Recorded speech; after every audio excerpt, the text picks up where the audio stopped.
Okay, we are back, and this finally came in, waiting for this quite a bit. Now, I actually went out and I bought this. This is the ThinkPad P1 Gen 8, a mobile workstation from Lenovo. It is pretty much what I've been looking for all year in terms of specs in a laptop or in a workstation, really. And I will say, it pretty much nails it. Now, I did open it up, a little bit of a spoiler. I did do a major Windows update on it, so it does take time. Didn't want to waste your time here. So I got that done. I ran a few benchmarks. This is loaded for bear in a sense. You know, it's got a 16-inch Tandem OLED display. According to the PS ref on this unit, this can peak as bright as 1500 nits, 600 nits in standard dynamic range, and the 1500 nits would be HDR. And I did take a look at it. It is a matte finish, almost like anti-glare on it, really good on it. Amazing display. We're going to take a look at it. It is a touchscreen display. It even has pen support. It has Cam 2 memory. I have 32 gigabytes. I think you can get it with 64. I don't know if you can go above that. I have to look into that.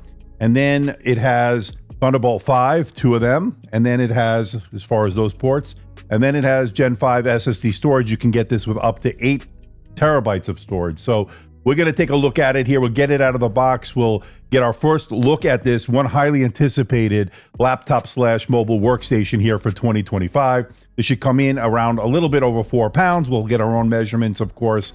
And it is a ThinkPad, so you expect a great keyboard here. And it does have a haptic touchpad as well. We're going to find out what this thing is all about right now. Hey, everybody, it's Andrew, and this is the ThinkPad P1 Gen 8, brand new for 2025.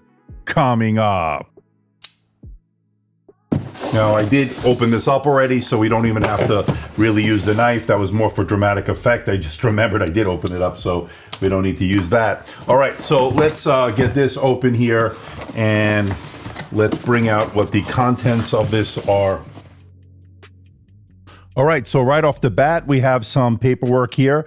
ThinkPad P1 Gen 8 and the ThinkPad T1g Gen 8, depending on your region. I think they're the same unit, obviously. And then that's it for the paperwork. So let's put that to the side. Now, before we get to the unit, let's take a look at the power charger. And I got to look at it already. And I got to tell you, it's pretty compact. And it is 140 watts, as you can see here. Pretty compact, 140 right there. So that is pretty good. Let's put that to the side as we're going to measure the weight. And then, of course, we get the unit itself here. Take it out of this, and there she is. And there it is. And you have to love this. Let's put it over here. This is the Eclipse Black. And get a look at it because it's clean now, but it won't be clean in a few seconds as it does collect fingerprints. Hopefully, the oleophobic coating will be improved. But this is the unit, and I got to say, right off the bat, wow, this metal lid is super solid, and the build here is so good. Now, of course, you can do the you-know-what test here, and there it is. Oh, I love the keyboard here. So this is the ThinkPad keyboard, and you know and love it, and I got to tell you, I used it a little bit last night, and it is pretty awesome. Haptic touchpad, no physical mouse buttons. You do get the little ridges there letting you know you can use that part as the mouse buttons, of course, when you use the track point. This is some keyboard. I got to tell you, this thing is pretty amazing. So with just the unit alone, we're looking at 1.914 kilograms, and that is 4 pounds, 3.5 ounces. And with the power supply, with the power cord, 2.3 kilograms, and that is 5 pounds, 1.2 ounces for a total travel weight. And here is a look at the 140 watt USB Type-C power supply, pretty compact. So that's going to be easy to take with you on the go. Now, size-wise, obviously pretty thin and light considering what this is packing under the hood. For a mobile workstation, this is pretty nice. And again, I love this iconic Eclipse Black finish. This thing looks pretty awesome. Now, let's get a look at the ports. All right, so we'll start off on the left side, HDMI 2.1, 2 Thunderbolt 5 ports. They are full function, so good to see Thunderbolt 5 supporting 80 and 120 gigabits per second, and you get a 3.5 millimeter microphone headphone combo jack. That's the left side. Moving over to the right side is a full-size SD card reader, a third USB Type-C port, and this one is Thunderbolt 4 as opposed to Thunderbolt 5. and then you get a USB Type A port and a Kensington lock to round out the ports on this unit. And I would say all in all, a very good port selection. I love the fact that the USB-C ports are split up. 2 on the left, which are Thunderbolt 5, 1 on the right, Thunderbolt 4. Makes it more convenient having them split up. Okay, let's power this baby on. And here you can see the power button, which also doubles as the fingerprint scanner. Keyboard layout is your ThinkPad keyboard. You got to love it. It's got Dolby Atmos here to let you know about that. Of course, we'll test out the sound. Now, it does have bottom-firing stereo speakers, so I was at first a little bit concerned about that, but I gave it a listen last night, and I was actually kind of impressed for the fact that it has dual speakers here, and it is bottom firing. They actually sounded pretty good. Let me put in my pin and I'll be right back. All right, and there it is. You can see it here. This is the Tandem OLED display, and I got to tell you, it is a matte finish. It is absolutely stunning, ladies and gentlemen. This thing is pretty awesome. And guess what? You have pen support on this. Now, I don't have the pen that you can buy from Lenovo, but of course, it uses the MPP Microsoft Pen protocol, so it's like a Surface Pen, right? So you can still use that. And there it is. Lenovo pen settings came up. It saw that I was using a pen here, and it automatically knew that. So that would be pretty interesting if you want to set that up. But very, very good. Pen support, a nice added bonus here. I don't think it's essential, but for sketching out diagrams, artwork, and the like, this certainly fits the case here, and I think that would be really good. Now, besides having the pen support, it is a gorgeous touchscreen display. It is vibrant. The colors are deep. The blacks are amazing in terms of the contrast here. It really looks amazing. Now, look at that. You can go back as far as you see there, 180 degrees, and no flex, baby. No flex, very little. And so when you're typing, you're not going to have any issue. Now, let's give it a listen in terms of the typing to see how it sounds when you are actually typing out a document and so forth.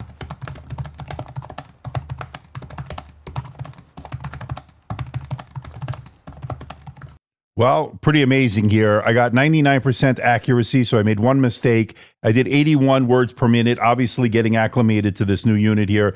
So I expect that to go up, but the keyboard, amazing. All right, so the haptic touchpad is working here.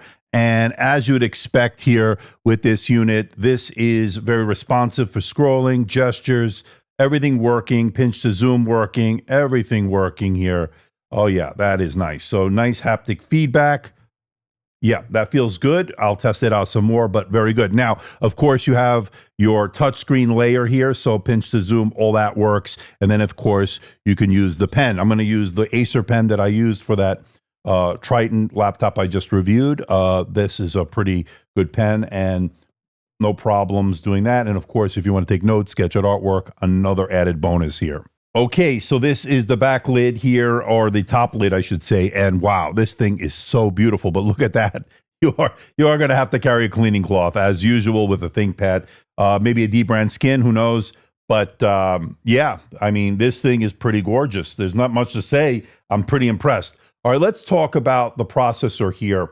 So you can go up to a Core Ultra 9 285H. That's Arrow Lake H. I got the one with the Core Ultra 7 255H. And by the way, if I didn't make it clear, I purchased this with my own money. All in, I was over $3,500 the way it's configured here. It has CAM2 memory, 32 gigabytes. I couldn't go higher. I had a limited budget here. I mean, I go out and I buy this stuff, so just bear that in mind. I would like 64 in an ideal world, but of course, it's CAM2 memory. You can upgrade it yourself. And I think you can go up to 64 on this one.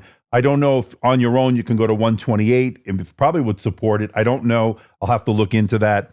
But 32 on here. It's pretty fast RAM. Obviously, it's the most modern standard at this point.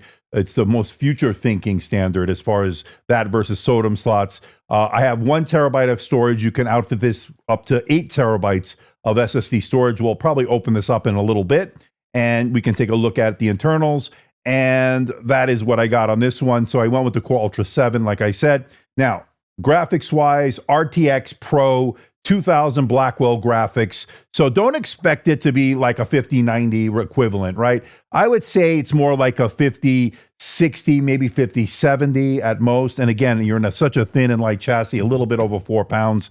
So am I disappointed in that? You know, maybe an RTX 3000 Pro, or Pro 3000, I should say, like we can get on the Dell Pro Max Premium or the 16 Premium that we looked at, and we can compare them in a moment, size-wise, all that stuff. That also has a tandem OLED, but you can get that one with the 3000. This is the 2000. Now, we saw the 2000 on the Dell Pro Max 14 Premium, and that one did pretty well. And this is the same graphics card on this one. Now, it has, I think, 75 watts fed to it. So it's definitely better than something like the Dell 14 Premium, which had a 4070 or 4050 rather. I don't know why I said 4070, 4050 with, I think, 40 watts of power. So this will definitely be more of a boost in terms of graphics. I'm going to do some video editing on this. We'll try out Premiere Pro, DaVinci Resolve. I'll run the Fusion bench, see how it compares to the others as far as that benchmark.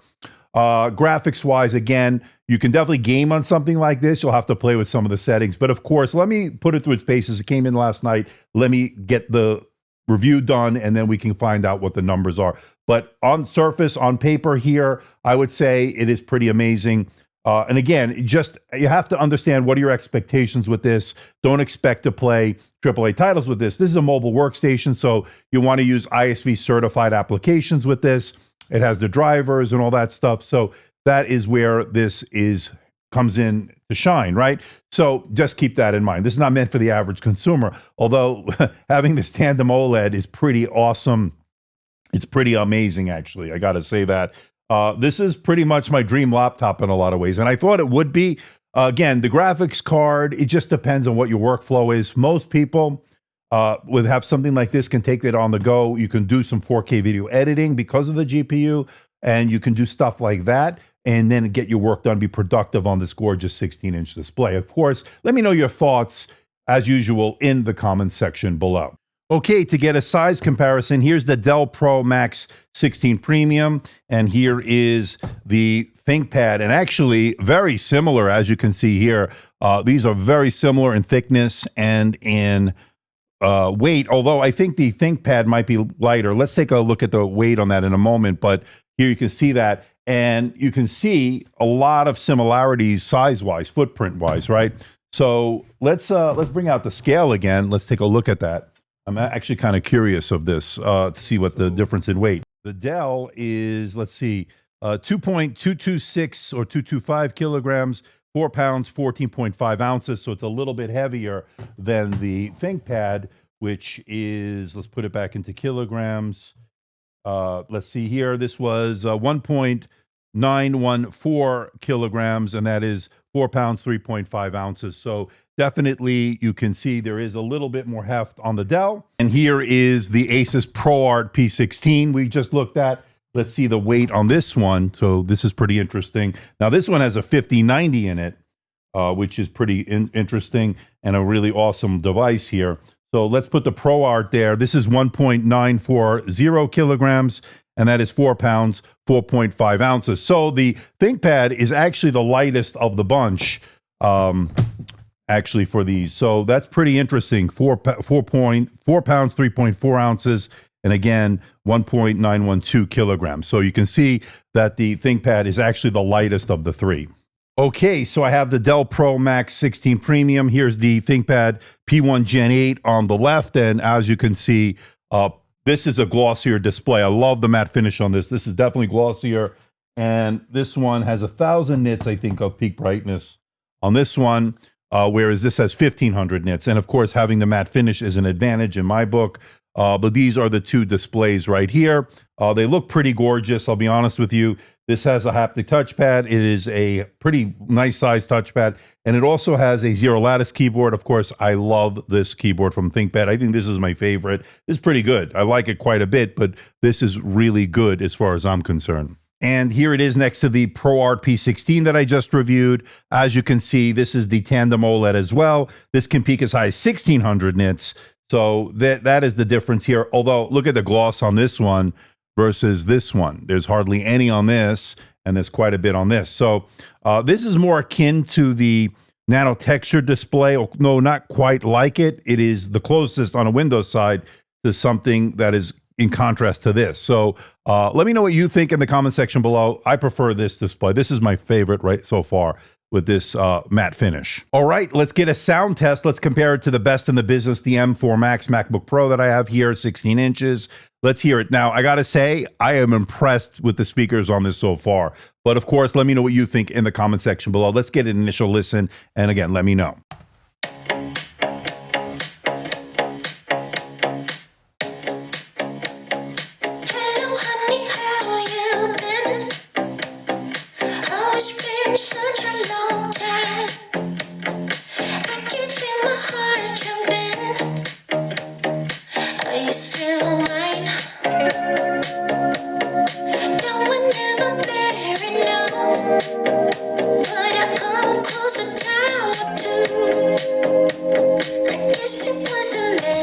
MacBook Pro.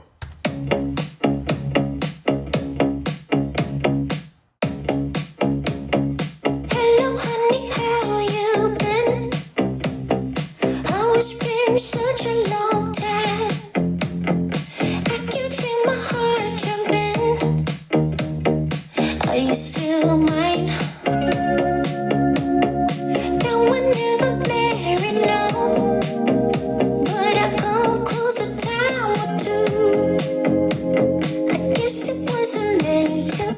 That was pretty interesting. Now, this has 6 speakers. This has stereo speakers. I think 2 speakers downward firing. So for the fact that this sounded that good, I'm impressed. Of course, let me know what you think in the comments section below. So this is the 5 megapixel IR camera here on the Lenovo ThinkPad P1 Gen 8 mobile workstation here for 2025. What do you think about the video quality and what do you think about the audio quality? Let me know. And then of course you have the background effects here, the standard blur, the portrait blur, you have auto framing, all the studio effects are here. Again, let me know what you think in the comments section below. All right, let's check out this display. It is absolutely gorgeous. HDR 3200 by 2000. It is 120 hertz. It has a variable refresh rate, so that is good. And I gotta say, I am simply blown away by this display. It is absolutely stunning here, and I love the fact that it is a matte display. And again, the screen goes back 180 degrees, as you see there. I mean, this thing is pretty awesome. It's hard to show you in real life how good this, it's hard to show this in video, how good this is. But man, this thing is absolutely stunning. You can see it here. Now, I don't even have the HDR on right now, but if I did put it on right now, as I'm running a benchmark right now, but so that'll probably affect that. But if I go to the display settings, I turn on the HDR, and then we go back to that video. I mean, I'm not doing this video in HDR, but if you're here in real world, and then I can reload this, it is absolutely stunning here. And right now it's HDR 4K. That thing is simply amazing. This is just popping. I mean, look at the contrast, look at the colors. I mean, this thing is pretty awesome. I mean, it just, I can't get over how good this display is. It is so freaking amazing. But of course, you know, I'll do all the measurements and all that. I'll save that for the full review, but just took it out of the box and just my initial impression since last night, since I've been using this thing is pretty freaking awesome. I mean, this thing just pops and it is bright. Again, 1500 nits, high dynamic. This can actually go to 1500 nits in HDR, what we're seeing right now. But of course, 600 nits standard dynamic range with a matte finish. I'll take it any day of the week. All right, so there are 6 Phillips head screws. They're captive. I forgot to hit record on it, but they are easily unscrewed here. And of course, they stay there, so they are captive. And that is that. Here's the internals of it. And of course, right away, you see the 90 watt-hour battery. We'll test that out. I didn't have a chance yet to do that. 2 fans for cooling. And there you can see your memory, the Cam 2 module right there. You can go up to 64 according to their specs. I don't know if you can go above that. We'll have to find out. 2 SSD slots, one over here, and that is good. This supports Gen 5. There's your Wi-Fi card that is soldered in. It is Wi-Fi 7 and is a Bluetooth combo. So far working pretty good. There you have nice size speakers right there. That is pretty awesome. Pretty nice layout and pretty impressive so far. Yep, see liquid metal cooling there. So that is different than something like a vapor chamber cooling. So liquid metal cooling here. So I'll look more into that, how that works. But so far, it's remained pretty quiet as a laptop. I did notice the fans when I was running some benchmarks last night. I'll get into all that in the full review, but nothing too alarming as far as that is concerned. Pretty good so far, but of course, we'll delve more into it in that full review. Okay, so far so good. I ran some initial benchmarks. I'll show you on the screen right now. As far as some of the synthetic benchmarks, the graphics are okay here. Again, it's not going to be 5090 level or anything like that, or any RTX 5000 level like we saw on the Dell Pro Max 16 Plus and the 18 Plus that we looked at. So that is something to keep in mind. But overall, looking pretty good. Of course, let me know what you think about this all in the comment section below. I will have a comprehensive full review coming up. We'll even test Linux in that as well, because you can get this with Ubuntu. You could actually get it from Lenovo's website, so we'll check that out as well. That's all coming up in the full review. So stay tuned. You don't want to miss a thing.